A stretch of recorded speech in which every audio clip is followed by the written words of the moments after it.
ગીર પૂર્વ અને ગીર પશ્ચિમના બોર્ડરમાં તપાસનો ધમધમાટ, સીડીવીને લઈ ચિંતા વધી। મુખ્યમંત્રી શ્રીની ઉચ્ચસ્તરીય બેઠક બાદ ગાંધીનગર વન વિભાગની ટીમ ગીરમાં પહોંચી છે। ગીર પૂર્વ અને ગીર પશ્ચિમ બોર્ડમાં તપાસનો ધમધમાટ શરૂ થયો છે। તેમાં સીડીવીને લઈ ચિંતા વધી છે। ગાંધીનગર પીસીસીએફ ભવાની પતિ સીસીએફ રામરતન નાલા એનિમલ સિનિયર ડોક્ટર સહિત ટીમો જસદહાર પહોંચી છે। પીસીસીએફ સહિત અધિકારીઓની ટીમ જસદહાર એનિમલ કેર સેન્ટરમાં મૃત્યુ પામેલા સિંહ મુદ્દે માહિતી મેળવી હતી।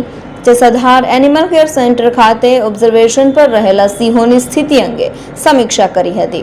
સિંહોના મોત વધુ થઈ રહ્યા હોવાથી હાલ તપાસ ટીમે મીડિયા સાથે વાત કરવાનો ઇનકાર કર્યો હતો।